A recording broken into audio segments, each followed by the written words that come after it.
Hello friends, my name is Aubrey. Welcome back to my channel. I'm so happy to have you all here with me today. So for this video, we're going to do just something a little bit different. I am a lover of all kinds of stories, not just in books. I love to play video games and listen to podcasts, watch TV shows and movies. And so in honor of Halloween next week, I am going to give you guys a list of just fall media recommendations. So specifically, I have 3 podcasts and then a number of movies and TV shows to discuss with you guys. So this is just going to be me just kind of giving you things that to me feel very autumnal, that I like to experience, stories that I like to experience in the fall. And then there will also be some that are specifically coded for Halloween, which is, of course, coming up very quickly, and is my favorite holiday of all time aside from Christmas. This time of year, starting September and ending at New Year's, is just the perfect time of year. But I wanted to kind of separate them like this so that people who are not as into Halloween can still have some recommendations for things to enjoy for the fall season, and then also you can have some maybe for November. Also some for this approach to Halloween, which I'm super excited for. We have less than 10 days at this point, so that's so exciting. And I'm going to be really brief in my discussions of these because I have quite a long list and I don't want to keep you guys here for like 3 hours. So it's going to be like surface level thoughts and really basic synopses. So we're going to go ahead and jump into the 3 podcasts that I have to recommend to you guys. So these are all narrative podcasts, meaning that they do tell stories instead of having someone discuss a topic. And so the first one that I want to recommend, well, I guess this one is actually kind of a discussion, but he does tell you stories. It's Lore by Aaron Mahnke. So the Lore podcast is all about the strange and creepy and weird things that have happened throughout history. So he talks about everything from serial killers to paranormal events to cryptids to local legends and folklore. It is a really fascinating podcast. He has collected some of his stories into some books that you can read, but the podcast is amazing. I highly recommend it. And it's perfect for this kind of time of year because, at least for me, fall is when I really love to listen to or read stories about folklore and local legends and ghost stories, true crime. Like, he covers it all. And he has like hundreds of episodes out at this point. So there is lots for you to choose from. I did start at the very beginning and have worked my way through, and they're pretty quick to listen to, especially I listen to them on 1.5 speed, so I get through them fairly quickly, and they're great to listen to when you are driving, doing chores, whatever. But I highly recommend if you're interested in the macabre and the morbid and the creepy and the strange and unusual. Lore is going to be perfect for you. And then the other 2 podcasts are actual narrative podcasts. The first one is the Magnus Archives. This comes from Rusty Quill, which is a, I think, podcast presentation company. The Magnus Archives is really interesting. I have never encountered a story like this before. It is definitely horror leaning, so no, it is horror. Let me just, there's no getting around it. It is a horror podcast. And for the movies and TV shows, I'm not really going to recommend horror because I'm not super well versed in it. It's not a genre that I am typically drawn to. I like creepy. I like spooky. I like scary. Horror, like straight up horror, is not usually my thing. But for this particular podcast, it is horror. But it's so cool. So essentially, we follow Jonathan Sims, who has become the new head archivist of the Magnus Institute of London. And this institute's job is to collect statements and incident reports and things of supernatural encounters throughout history. And so they have historical documents and historical records that they keep, but also people can come in and give statements in the present time as well for people who are currently having experiences. And so John has now become the head archivist, so he's in charge of the archives, all of these statements, all of the paper documents, and he is attempting to transcribe them into an audio format. And that's where the story starts. He has his interns that work for him, but it goes off like by the end of the first season, and this one is broken up into seasons. It is so cool. It is horror, and there are lots of different types of horror in here, and that's all I can really say without spoiling it. But if you like scary stuff, highly recommend. It is also very character focused. Honestly, I think that it is really well done. My brother's girlfriend has listened to it, and she and I just got my brother into trying it, so he's going through it right now and is really enjoying it. The Magnus Archives, highly recommend. It is complete now, so you can listen to the whole thing. If you like scary, if you like horror, this is for you. There were literally moments where I was listening to it and I was like, oh no, like getting chills, getting freaked out. But it's the kind of horror that I could handle. Like, it didn't freak me out past the point that I was comfortable with, if that makes sense. So highly recommend. And then the last podcast that I have for you that's very autumnal to me is Bridgewater. This was written and created by Aaron Mahnke, the creator of Lore. But it is completely, like, it has a full voice actor cast. And the main character is actually voiced by Misha Collins, who plays Castiel in the TV show Supernatural.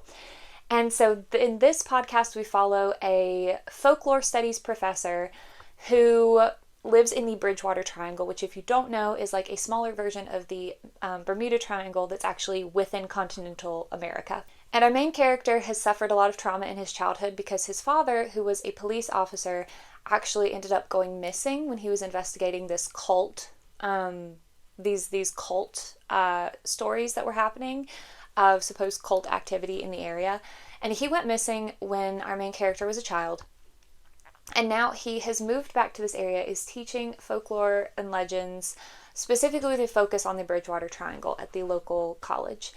And weird stuff starts to happen. The story starts in the first episode. Someone finds his dad's, I think it's his wallet or his badge, one of the two, I can't remember, in a place that it's just like sitting there, really obvious. It's not deteriorated at all as it would have over the past few decades. It's completely intact, as if it was just placed there. And that's kind of where the story goes off. And this podcast does involve, like, I don't really want to spoil it. I can't remember if it's in the description, but it does involve the supernatural in some way. We'll just put it like that. It's really cool. It's got a lot of twists and turns. I will say, they were supposed to do another season, but it hasn't come out, and I don't know that it ever will. But where the podcast ends now, you do get some sort of resolution, but it does have kind of an open ending in a way. Like, you feel like you need more, but the plot that is happening within that span of time, like within what's out, you do get some sort of resolution there. So I still think it's really worth listening to it. My mom and I used to listen to it during supper every evening, and we really enjoyed it. So again, highly recommend. And it takes place like up north. It's a lot of woodland that they're traveling through. Supernatural events are happening. It just really fits the sort of autumnal aesthetic. Okay, so for movies and TV shows, I've kind of separated them into three pretty loose categories. So we have autumnal, Halloween, and creepy. So autumnal are going to be shows that, for me, they don't necessarily have to take place in the fall or have anything specifically like Halloween about them. Some of them might, but they just feel autumnal for one reason or another. For Halloween, they're very Halloween coded, some of which are very specifically about Halloween, and then some of which just have certain creatures or events that we associate with the holiday. And then the last one is creepy, and it's just got a couple things in there that are actually meant to be kind of scary. So horror leaning would be another way to term that category, I suppose. So we're going to start with the autumnal. So again, these are things that aren't necessarily about fall, but fit the season, at least in my opinion. The first one is The Phantom of the Opera. I'm currently actually reading this book by Gaston Leroux. I've never read the book before, and I will say there are several differences that I'm noticing so far, and I'm about halfway through it between the book and the movie.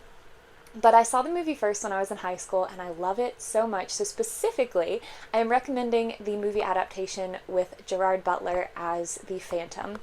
So if you don't know what the Phantom of the Opera is, we have a man, perhaps, a ghost, perhaps, who knows, who is haunting this famous opera house in Paris.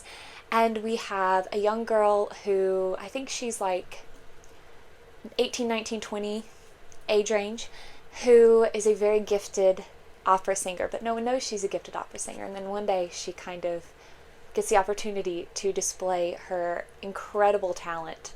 And we find out that she has a mysterious teacher.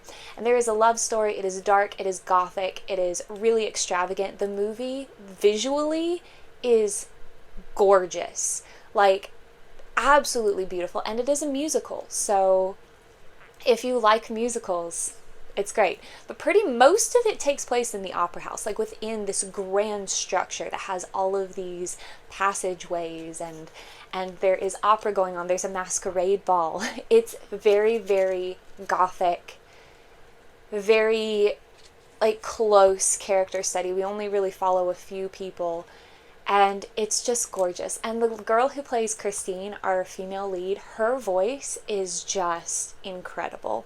So I highly recommend it. It just takes place in Paris, and it just has this feel of this extravagant costume party throughout the whole thing. With, if you are at all familiar with like traditional opera and the just magnificence, the opulence of these opera houses, it's just gorgeous. And I really feel like it has that dark, sinister, creepy vibe while also just being beautiful, and extravagant is really the best word for it. And I just really think that it's a great movie to watch in the fall. And then the next one is one that probably a lot of people have seen. I actually did some videos on fall book recommendations, so I will link those below if you are at all interested in getting some recommendations for things to read this time of year. But I did, one of the books that I recommended there, I'm going to recommend the movie adaptation here, and that is Harry Potter and the Sorcerer's Stone, so the first of the Harry Potter series.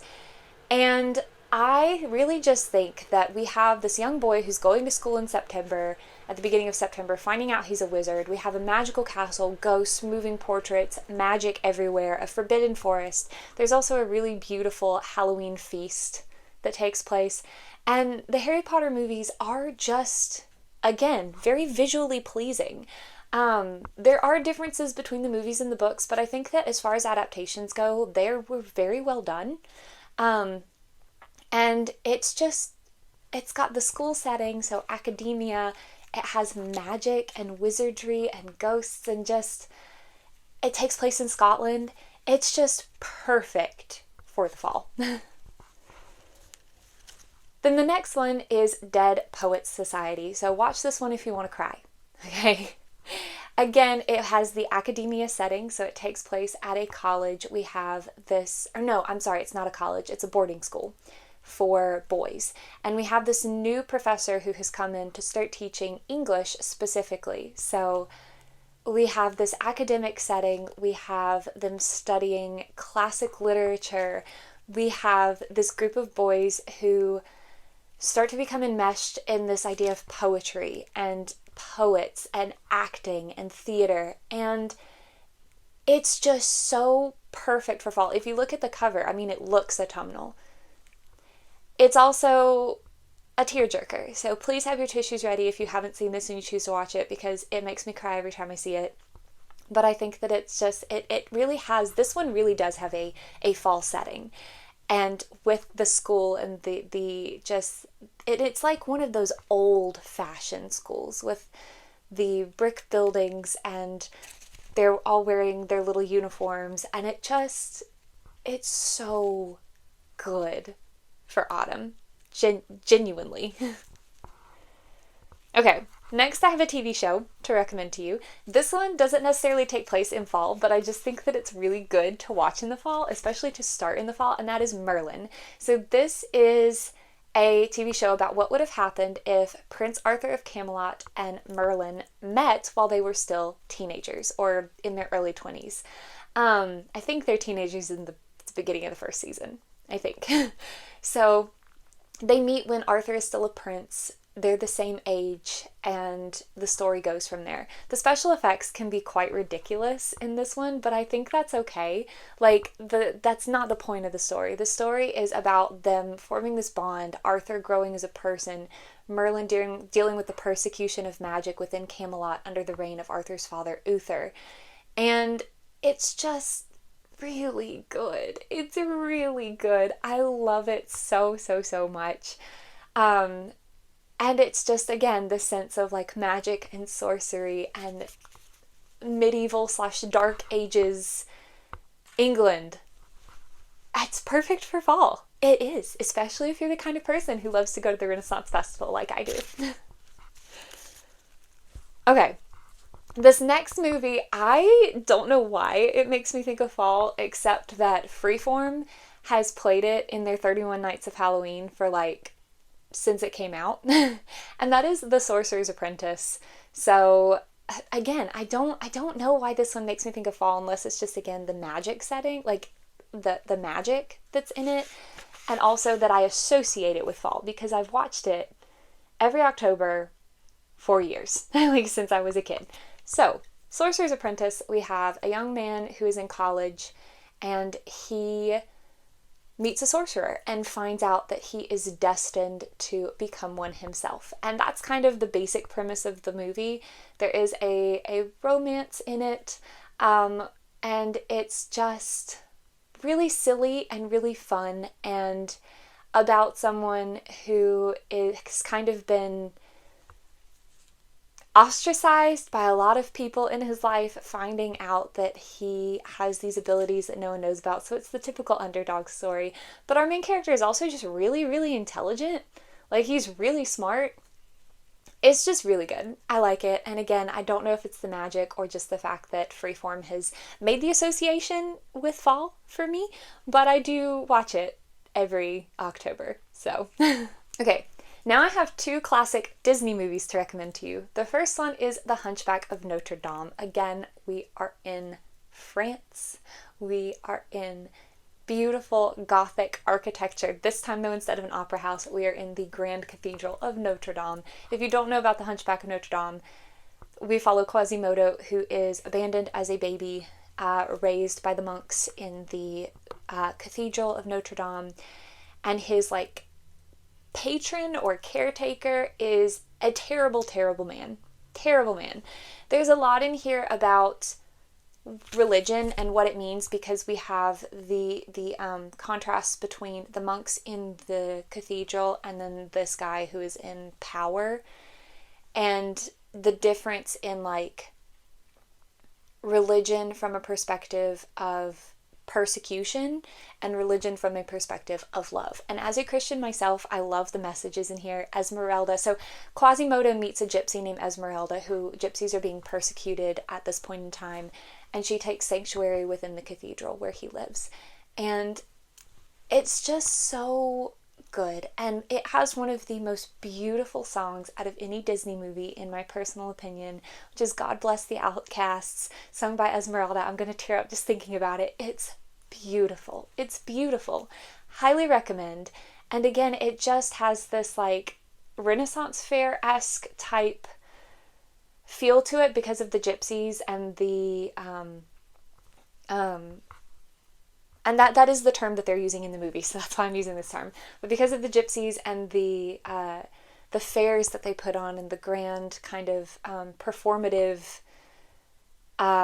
persona that they take on. And then also we have the Gothic architecture and the cathedral and Quasimodo ringing the bells, and it's just really, really good. And then the other classic Disney movie I want to recommend for this autumnal category is The Black Cauldron. Now, both The Hunchback of Notre Dame and The Black Cauldron are also based off of books that I personally have not read yet, although they are on my list of things that I want to read. But in The Black Cauldron, we have, again, kind of a Dark Ages setting, and we have a princess, we have a young boy who cares for pigs, and they get enmeshed. There's this pig who can see the future. They get enmeshed in this really dark tale. It's not horror, it is a Disney movie, but I will say as a small child, it did freak me out because they get kind of enmeshed in this quest that's going on with this dark power that's lurking over them. And it's just really good. I really like The Black Cauldron. It really feels like very, very classic Disney. I mean, it is classic Disney, but you can tell by watching it. And I just think it's great. And I really am hoping to read this book. The book is actually the first in a series, so I'm really interested in trying that. But for now, I recommend this movie if you want something that's a kid's movie, but a darker kid's movie. All right, then the next one, I don't remember if it takes place in autumn or not, but once again, we're set in Paris. So this is Midnight in Paris, and it does star Owen Wilson, who I love. I love Owen Wilson. Also on that same note, The Sorcerer's Apprentice stars Nicolas Cage as the sorcerer. So if that interests you at all. But Midnight in Paris stars Owen Wilson, and we have this man who goes on a vacation to Paris with his fiance, and I think her family or friends, one of the two.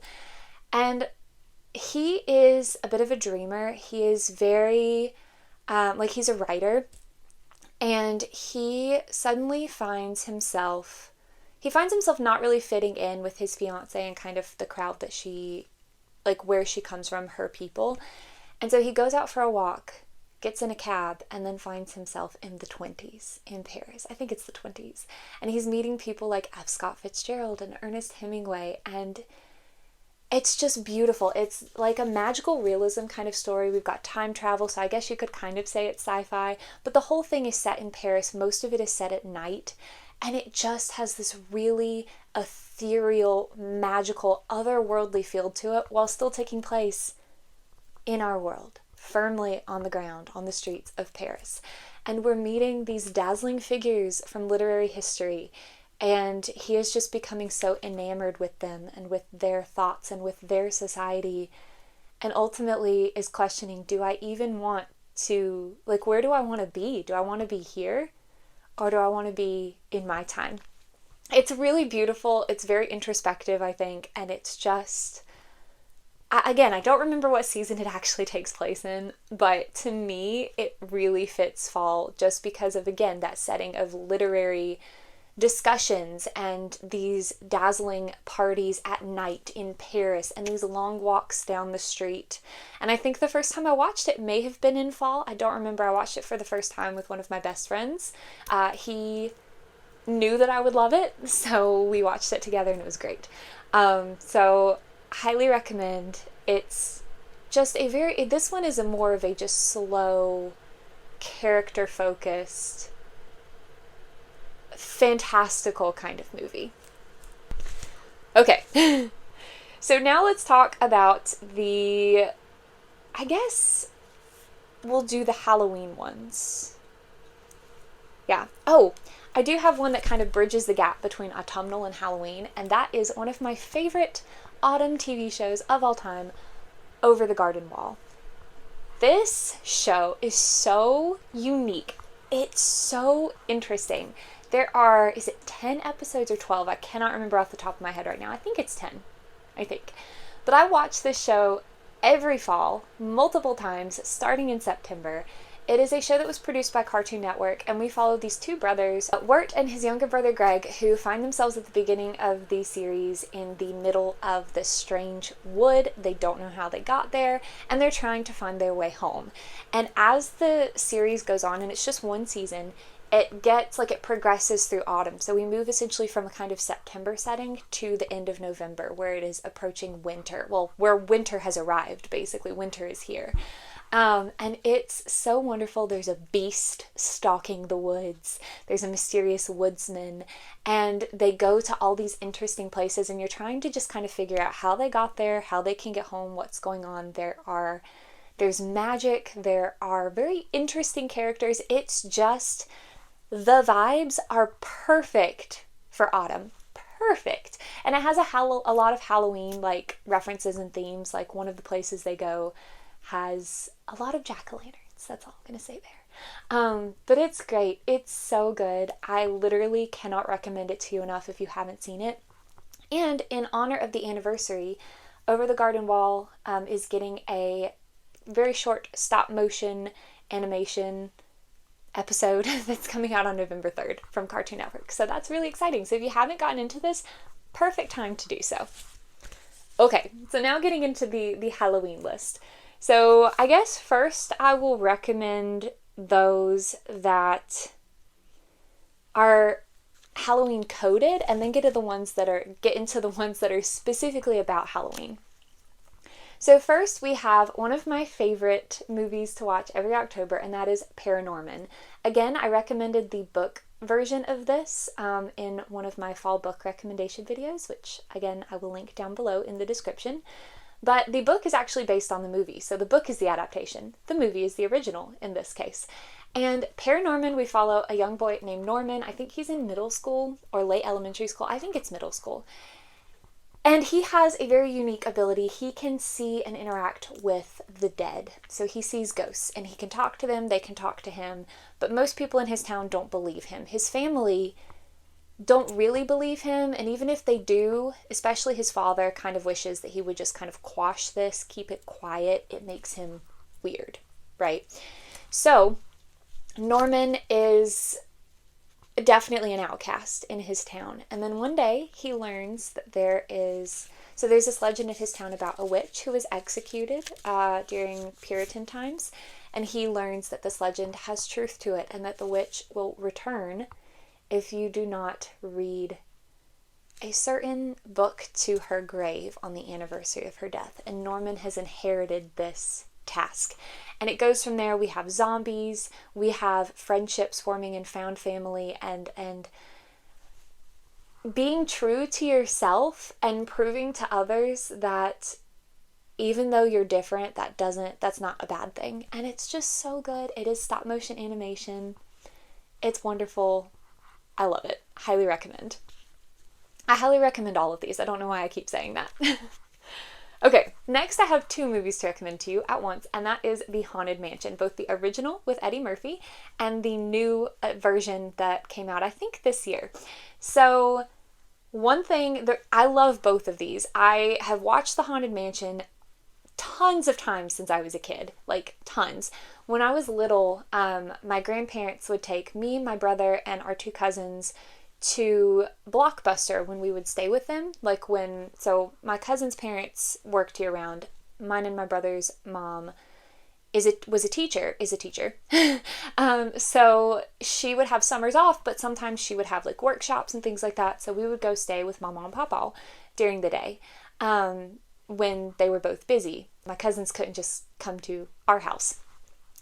And so they would take us to Blockbuster if we were going to be there for a week, and like every day during the week, and we would each get to rent a movie because Blockbuster used to have the 5 movies for $5. And so the 4 of us would each pick a movie, and then we would agree on a 5th one. And my younger cousin, the youngest of the 4 of us, she always picked The Haunted Mansion. So I've seen The Haunted Mansion a lot. It is hilarious. We follow a family, the Evers family, who the dad and the mom work together in real estate, and they're on their way to this family vacation, and they end up stopping at this huge mansion that they've been asked to come evaluate to potentially sell. And when they get there, they get trapped by a storm, and the mansion is haunted. And that's all I really want to say. But it's got Eddie Murphy as the dad, so it is hilarious. It's so fun. So fun. And then the reason I like it's not the second, but the new Haunted Mansion is because it is not a remake of the first. It is its own story. It is completely different. Now there are some callbacks, like one of the ghosts shares a name with someone from this movie. But it's its own story. once again, we have a mansion that is haunted, but we have this mom and her son who are moving in, and they discover that it's haunted. And so they start trying to get people to come and help them get rid of the ghosts. They end up being trapped for reasons I will not say. And one of the people, one of our main characters, he is actually dealing with a loss in his own life that is affecting him. And it deals a lot with grief. It is still really funny, but this new one, I think, covers like some more serious topics. Like the first one does too, because there is a tragedy that kind of surrounds this mansion in the first haunted mansion, and in the second one there is as well. But like I said, one of our main characters is dealing with something from his past that it discusses a lot about grief and grieving and loss, and so it does have kind of a more serious discussion in there, and depression, but it's still really, really good, and it does still have a lot of humor to it. So I actually highly recommend both of these. This year I rewatched the original Haunted Mansion and then watched the new one and really enjoyed it. So I recommend both. And it's like haunted house, so it's perfect for October. Then we have the Addams Family. So specifically, I like this version. I can't remember what year it came out, but it's the movie adaptation with real people. And then there was a sequel, The Addams Family Values. I don't like that one as much. I do still enjoy it. But the original movie, not the original TV show, because I'm not familiar with that, so I can't speak on it. But this original movie is my favorite adaptation of The Addams Family. I love it. The Addams Family is just, they're very quirky and strange. And in this movie, we have the return of Gomez, who is the dad, Gomez Addams, his long-lost brother, Fester. Or is he? We don't know. But Fester comes in and with his therapist. And there is a lot of, like, what can I say that doesn't spoil it? They're just a very, very strange family. They live very strange lives, very strange house. But the Addams Family at their core is all about acceptance, accepting who people are and loving them and loving their quirks and not seeing other people's differences as anything negative. So I love the Addams Family. They're just very, very strange, and it's just, the whole movie just feels like Halloween. So highly recommend. There is trying to figure out if this is Uncle Fester and if it's not, who he is. And then you just have the typical Addams Family weirdness and shenanigans. Their kookiness, if you will. So then we have Coraline. So this is another movie that I recommended the book in my fall book recommendations. But in Coraline, and this is another stop motion animation, I think it's made by Leica. So I think it's the same production company that made Paranorman, but I could be wrong. But I think this one's also made by Leica. But we follow a girl named Coraline who finds a door in her house and goes through it and finds kind of an alternate version of her world. There's a talking cat. There is the other mother, people with button eyes. It's really, really creepy. I will say the movie is less creepy than the book. I think they watered it down a smidge for a visual format because they were probably afraid some of the imagery from the book would scare children too much in the movie. But once again, if you want a like children's horror, so like again horror adjacent kind of story, Coraline is really good. Because everything seems great in this other world, but there is something dark and sinister and festering underneath, and it's just really creepy, really perfect for the fall. Alright, then I have a non-creepy children's movie for you. So this is Hotel Transylvania. There are a lot of these out so far. I've only seen the first two, and I really like the first two. The first one obviously is where I would recommend that you start. But we follow Dracula, yes, Count Dracula, who runs a hotel for monsters. Creatures that are persecuted by humans. So they can come here and have a vacation in a place where they are safe. And Dracula has a daughter, Mavis. Mavis is her name. And Mavis meets a human who ends up at the hotel and instantly kind of likes him. But of course, Dracula, who has dealt with human persecution in his past, is not okay with human interference in his life and his family's lives and his friends' life. And we have all of the classic Halloween creatures here. We have Frankenstein, we have the Invisible Man, we have werewolf, we have a mummy, we have zombies, and we have like all sorts of creatures. And it's really humorous. Like I said, it is a kids movie. The second one is also really funny. But I just think it's really fun if you like something that's just lighthearted, hilarious, has that, you know, kind of little emotional storyline to it that a lot of kids' movies have. It's just really fun. I enjoy it. Okay, then this next one I used to watch all the time when I was a kid, and that is The Little Vampire. And yes, they have made an animated version. I've not seen that. I'm talking about the original Little Vampire movie with real people. So we follow a young boy. His family has recently moved to Scotland. I think it's Scotland, or is it Ireland? I think it's Scotland. I could be wrong. It could be Ireland. And he finds an injured vampire who is around his age, and they become friends. And there is a vampire hunter. There is a vampire family. There is a lot of like roaming around in Scotland at night, trying to get away from this vampire hunter, and a curse on the vampire family. It's just really cute and fun. It was, I watched this movie every Halloween as a kid, or every October, like Halloween season. And also, I don't know if any of you remember this, Disney Channel used to do a Halloween in April thing where for like a week they would play autumnal movies and Halloween movies, and they would always include this one. And they didn't do it for very long, only a couple years, but I always thought it was fun and I would always tune in and watch it. But it's vampires in Scotland. We have a kid who isn't really fitting in, is getting bullied, makes friends with a vampire kid. It's just really fun, and it's vampires, so it's perfect for the fall. Okay, then we have Van Helsing. So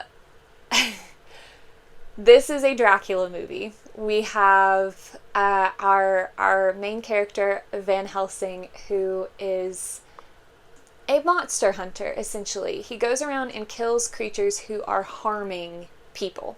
So not anyone who is just trying to live a peaceful life, but anyone who is harming people. And he comes to this Romanian town where vampires have kind of taken over. This one can be quite creepy. It is a Dracula story, and not like the Dracula from Hotel Transylvania. So we have really creepy vampires, non-human, kind of scary. There's, you know, werewolves in here, Frankenstein's creature. It's just really interesting. It has some really funny parts, but it also is just like, there is a plot, but it also is just very like creepy aesthetic, I think, is kind of the point of this. Like, there is a plot and you do follow a plot line, but it feels like it's just kind of like, I'm not familiar with a lot of the original Van Helsing stuff. This is the only version of his character and his story that I am familiar with, and that's because my dad loves this movie, so I've seen it quite a few times. But it's I don't know, it just feels like an ode to scary stories and gothic literature. That's what it seems like to me. So it fits the fall, I think, because we have Dracula, we have vampires, we have werewolves, Frankenstein's creature. Again, kind of a very gothic setting. I think it's fun. Okay, then a classic, or two classics, and these two are like leading us into the ones that are very Halloween coded. We're going to start with Casper. I love Casper. I think he is an adorable character. I love Wendy the Good Little Witch. I just think that Casper's fun. It's Casper the Friendly Ghost, right? That's really the essence of the story. And we have a little girl who is a good little witch. And it's just really cute. It's just very cute. And then we have E.T., the extraterrestrial. So the reason that E.T. is here in the Halloween coded group is because it does take place, at least in part, around Halloween. When I think of trick-or-treaters, I think of two movies, and E.T. is one of them, with the scene with the kids just running around in their costumes and trick-or-treating. I love it so much. So I highly recommend E.T. It's about a little boy and his younger sister and his older brother, and they find an alien, an extraterrestrial, and they name him E.T. And the friendship that forms trying to help him get back home, it's a classic. And again, it is this story about this little boy making friends with an alien, so it has that kind of like otherworldly aspect to it that goes great for this time of year. But also, like I said, that Halloween scene with the trick-or-treaters, so, you know, I think it fits. Okay, so now let's talk stuff that is specifically taking place on Halloween, or it's about Halloween. The first one, well, actually, I have two to go here. We have The Corpse Bride and The Nightmare Before Christmas. These are two Tim Burton movies. There's also Frankenweenie, but I've only seen Frankenweenie like once years ago, and I don't remember a lot about it, so I can't recommend it to you. But The Corpse Bride and The Nightmare Before Christmas. In The Corpse Bride, we follow a guy who is about to get married, and he is practicing his proposal and accidentally ends up proposing to an undead bride. And so he's like dragged off to the underworld. And I love the juxtaposition between the really grayscale, like sad, dreary town that he comes from and the bright vibrancy of the underworld, because where he comes from, it's very, like, the people that live in his town are very serious. But yeah, he accidentally proposes to this undead bride, and trying to figure out what happened to her. Also, you know, him trying to get back to his fiance. There's this guy who has shown up in the town and is trying to woo his fiance because she's very wealthy, supposedly. So there's that. And then we have The Nightmare Before Christmas. And the reason I'm mentioning them together is because if you've not seen Tim Burton's movies, Frankenweenie, The Corpse Bride, and The Nightmare Before Christmas all have some similar characteristics. There is a fan theory that they are actually connected because of the features of the main male character and the dog. That's all I'm going to say there. But in The Nightmare Before Christmas, we follow Jack Skellington, who is the leader of the town of Halloween, right? So holidays have different towns, and he is the king, the Pumpkin King. One day he accidentally falls through the door into Christmas Town and discovers Christmas and decides that he wants to run Christmas this year because he's kind of gotten into a rut with Halloween and he isn't sure that it's good enough. Not that it's like good enough as a holiday, but he's just not sure if he is fulfilling, like if life is being fulfilling for him. Kind of just questioning his existence and his role. So he decides that he wants to run Christmas. And that's where we start off. So we have, again, all sorts of supernatural Halloween creatures and beings.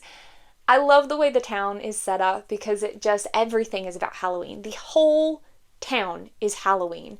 And then they suddenly start trying to do Christmas. And the way that they interpret Christmas is just hilarious. So recommend those two. Okay, next we have It's the Great Pumpkin, Charlie Brown. If you want something cozy and sweet, you can't go wrong with the Peanuts. And in this one, it's Halloween. The kids are getting their costumes ready, and Charlie Brown hears the legend of the Great Pumpkin, who comes and visits a sincere pumpkin patch. So he decides that he's going to go and wait for the Great Pumpkin all night on Halloween. And it's just so sweet and cozy, and I love the Peanuts. I mean, and also autumnal recommendation beyond Halloween is A Charlie Brown Christmas. I mean, not A Charlie Brown Christmas. Yes, you should watch that one too, but A Charlie Brown Thanksgiving. It's just wonderful. The Peanuts make me think of the fall and like the Christmas, the Macy's Thanksgiving Day Parade that has like all the Christmas and the Thanksgiving imagery.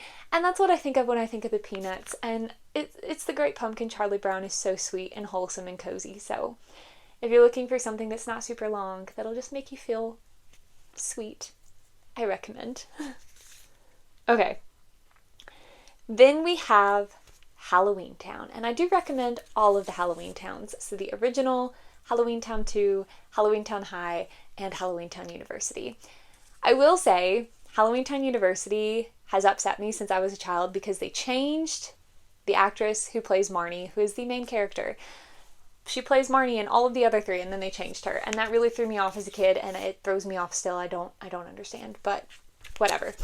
Anyway, so there are 4 movies in this series. We're going to start just by recommending the first. In Halloween Town, we have 3 siblings, Marnie, Dylan, and Sophie, and it starts on Halloween night when their grandma comes to visit. Their mom is very anti-Halloween for reasons that the kids are unaware of. But Marnie overhears a conversation between her grandma and her mom that implies that there's more to their family than they thought, that they may be, in fact, witches, and that there's this other place called Halloween Town where all of the supernatural beings live. So the kids end up going to Halloween Town to try to help their grandma stop this great evil that's trying to take over. And once again, it's just really fun that we have all kinds of supernatural creatures. It's presented in this kind of very silly way that you don't see a lot, where they are just living like typical humans, going to the dentist and the gym and whatnot. But with this added element of like, they're not humans, so things are different, and it's just really fun and really cute. And then the story continues in Halloween Town 2, and then Halloween Town High when Marnie is in high school, and then Halloween Town University, obviously, which is when she's in college. So highly recommend the series if you haven't seen it. It is Disney Channel movies, and they're just really great. I recently watched Halloween Town again for the billionth time, the original one, and it's just really cute. And again, the special effects are quite silly, especially in the first couple, but because these are older movies, but I think that it just is like a love letter to Halloween, I think, and I love it so much. Okay, so then the next one that I want to recommend to you is a Scooby-Doo movie, specifically Scooby-Doo and the Witch's Ghost. Scooby-Doo in general is perfect for Halloween, and a lot of us are familiar with Scooby-Doo, I hope, but I feel like probably a lot of people maybe haven't seen this particular movie. So Scooby-Doo and the Witch's Ghost actually takes place in the fall, in Halloween, in New England. And we have, so the gang meets a writer, one of Velma's favorite writers, who invites them to come back to his hometown in New England for like the autumnal festivities. And we find out that there is a legend of a witch in the town and her ghost. And that's kind of where the story it goes from there. We have a band who is performing, the Hex Girls. It's just perfectly autumnal. It's like fall festivals. There's pumpkins everywhere. The Hex Girls have a very like vampire aesthetic when they perform. We have witches. We have lots of food, because if you know Scooby-Doo, you know Scooby and Shaggy are going to find the food, and it feels very much like a Thanksgiving meal type situation. It's just really, really great for fall. Specifically this movie, Scooby-Doo in general, but this movie, again, it takes place in New England in the fall, with all these festivities going on and this legend of this witch's ghost, and it's just great. I love it. Okay. And then the last Halloween movie I want to recommend to you is Hocus Pocus, my favorite Halloween movie of all time. It came out the year I was born. I was born in December, but this is my favorite Halloween movie. It takes place in Salem, Massachusetts, and we follow this kid Max and his younger sister Danny. They have just moved there. Max has a crush on this girl in his class named Allison, and the 3 of them on Halloween go to investigate the legend of the 3 witches who were hanged in the town 300 years ago. And the legend says that they will return if a virgin lights the black flame candle. You can probably guess what happens. It's just so cute. Thackeray Binks is the best. I love him so much, and it is so wonderful. We have kids versus these evil witches who try to steal the life force from children. It takes place in Salem. Everyone's running around in Halloween costumes. There's a Halloween party. It's great. Fantastic. You should watch it on Halloween, because you just should. It's great. Okay, and then I just have a couple of like really creepy TV shows that I wanted to recommend. These are just horror leaning, sort of horror adjacent. There is horror in some of them, but they're not like terrifying. They're just scary. So creepy scary is what we're doing here. The first one I actually just started, so I can't give a lot of thoughts on it or about whether I like it or not, but that's Agatha All Along. Now, when I went into this, I did not realize that it was connected to the Marvel Universe. I am a fan. I'm a Marvel fan, but I haven't seen WandaVision. I'm probably one of the few Marvel fans who hasn't. And Agatha All Along is connected to WandaVision. However, if you have a basic understanding of the premise of that show, then you'll understand. Like you'll be somewhat confused. I was very confused in the first episode, but you'll get the picture by episode 2, and you'll be able to go from there. But Agatha All Along, we have witches. That's basically all I know so far. Is witches. Okay. So then the next one I want to recommend is Wednesday. So this is an adaptation of the Addams Family story, following Wednesday when she's older. She's in high school, and she ends up going to Nevermore Academy, which is where her parents met when they were teenagers. And there are killings happening that point to a non-human suspect. So again, very horror leaning. Like there is a lot of, there are some definite horror elements in here. It can have scary moments. I think I didn't find it like scary, just because, I read a lot of stuff that has violence in it, and it's violent, but it's got the whole gothic setting. We have a school where Addamses go, so you can, if you're familiar with the Addams Family and you haven't seen Wednesday, you can kind of make some assumptions based on that alone. But it is a school for outcasts, people who don't fit in either because they are not human or because they're just different, like the Addamses. And so we have werewolves, sirens, vampires, gorgons, people with magical abilities. Wednesday's having psychic visions. It's just really, really atmospheric, and I think it's perfect for October. And then an oldie but goodie, we have Supernatural. Now, I will say I'm specifically recommending like the first 3 or 4 seasons. I kind of quit Supernatural after season 5 or 6. I don't remember. Things just got they tried to do too much with it, I think. But specifically the first few seasons I think are really, really good for October and autumn, because we follow 2 brothers, Sam and Dean Winchester, who in the very first episode of season 1 are going to find their dad, who has vanished while on a hunting trip. The catch is that their family hunts creatures, things, supernatural things that are hurting people and killing people. So kind of a Van Helsing kind of situation. But their dad has gone missing, so they go to try to find him. So it, again, has some horror aspects, but it's not, I don't think it's true horror, in my opinion at least. Now, feel free to disagree with me, and that's fine, because I understand we all have different interpretations of different genres, and if you don't like scary and you don't like ghosts committing violence and things like that, don't watch Supernatural, because it can get scary. But I don't consider it to be horror. But there are all sorts of supernatural things on here. There's Wendigo, there are ghosts, there are, ghouls and vampires and werewolves and all kinds of things. So it has like the full gambit of supernatural creatures that you could probably think of that would be in a horror adjacent show.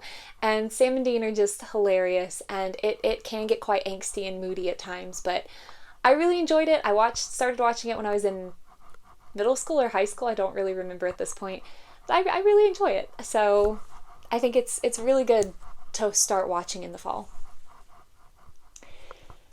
And then I have a show that probably a lot of people haven't heard of. It's called In the Flesh, and this show follows zombies. Specifically, what happens after the zombie apocalypse has ended and we have found somewhat of a cure. They're still zombies, but they know who they are now. They have regained their memories and their cognitive functions, and how society handles that. It takes place in England, and our main character, Kieran Walker, is one of the undead. And it's like him trying to reintegrate back into his home, and there is a lot of discussion about prejudice and, forgiveness, and people who did something without being aware that they were doing it and how you react to that. And there is a lot of cursing in this one. Can be quite dark at times. I mean, there are a lot of flashbacks that Kieran is having to being a zombie, which is unpleasant. But there are only 2 seasons. This is one that is unfinished, unfortunately. They never made season 3. So I still recommend that you watch it because I think that it's really, really good. It's really interesting, and I've never seen a show quite like it. But I am disappointed that I won't get to find out what happens after the end of season 2, because that was an ending. That was an ending. Okay. And then the last thing that I want to recommend is super popular. Lots of people have heard of it, but it's Stranger Things. Just in case you haven't gotten into it yet, this would be a perfect time to do so. We have a group of kids who are friends and they play D&D. This takes place in the 80s, so there's a lot of 80s aesthetic. And it's not all of the seasons are taking place in the fall or anything like that, but the first season especially I think is perfect for fall because you have this very, very dark, like one of the kids goes missing and trying to figure out what happened to him. There are these strange creatures coming, and just small rural woodland town aesthetic in the 80s with this just strange supernatural force. Government conspiracy, perhaps, who knows? Just trying to figure out what's going on and trying to find this kid Will. And it's, again, definitely got horror elements to it. This one is the most horror-y of the ones that I've recommended, I think. But, I mean, tons of people have heard of Stranger Things, but if you haven't gotten into it, I think that this is the perfect time to do so. So I just wanted to include it on this list. But yeah, so that is everything that I wanted to recommend to you guys. We will return to our regularly scheduled book content next week with my October book haul. But just in honor of Halloween, and just because there are so many stories that are in other formats that I think are wonderful, I just wanted to give you guys some recommendations of things that you can maybe explore a little bit in preparation for Halloween next week. And if you guys are interested in me talking about other forms of media more often, please let me know in the comments. I would love to hear that. If you have seen any of these, or listened to them in the case of the podcast, I would love to hear what you think of them. Just please keep your thoughts spoiler free. Or if you have any recommendations for me that I didn't include on this list. This is not comprehensive by any means, but I felt like if I had anything else, we'd be here for ever. So, but if you have any recommendations of things I didn't include that you think are very good to watch or listen to in the fall, please leave those below. I would love to hear them. But thank you guys so much for watching. I hope that you enjoyed this. I hope it was fun. And I hope that you found some new stories to explore. So, thank you so much for watching. I hope that you're having a wonderful day or a wonderful night wherever you are, and a wonderful approach to Halloween if you celebrate. And I hope to see you in my next video. Bye!